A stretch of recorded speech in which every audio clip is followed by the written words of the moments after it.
Euzubillahimineşşeytanirracim. Bismillahirrahmanirrahim. Bölgemize, Orta Doğu'ya, İslam dünyasına büyük bir felaket, büyük bir musibet getirecek Büyük İsrail projesi adım adım hayata geçiriliyor.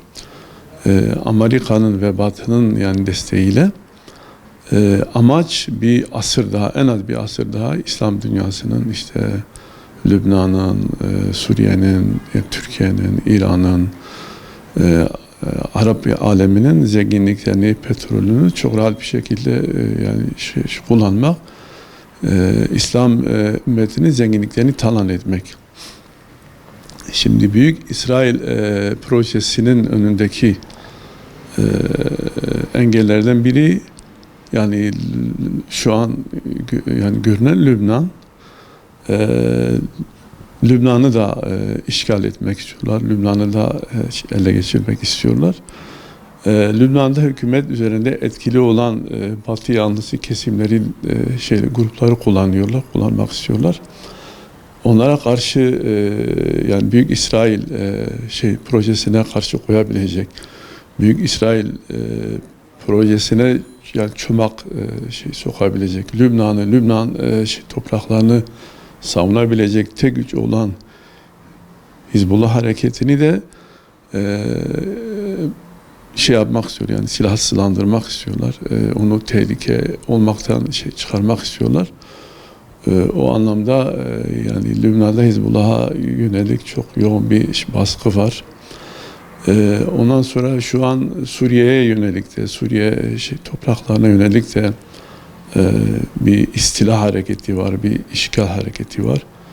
Siyonist rejim Amerika'nın ve Batı'nın da desteğinden cesaret alarak Suriye'yi adım adım işgal ediyor. Suriye'de işgal ettiği yerlerde kalıcı üsler kuruyor, kalıcı karakollar kuruyor. Sadece Lübnan, Suriye değil, şu an İran'da hedefte sürekli İran'a yönelik saldırı tehditleri var. Türkiye'ye yönelik de çok ciddi saldırı projeleri var. Onun için şu an İslam alemi, İslam dünyası topyekün Batı'nın, Siyonistlerin saldırı tehdidi altında ve Büyük İsrail'i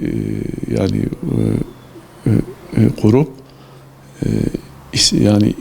İslam aleminde Büyük Yahudi devletini inşa için çok ciddi çalışmaları var. Buna karşı bu büyük tehdide karşı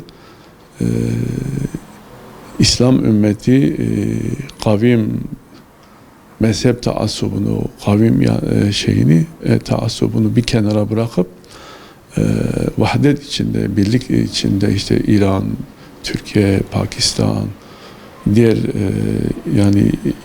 İslam ülkeleri birlikte bu projeye karşı çıkmalıdırlar. Hep birlikte emperyalist Batı'nın bu şeytani tuzağını boşa çıkarmalıdırlar. Müslümanların, İslam ümmetinin bu konuda güç birliği yapmaktan başka çaresi yok.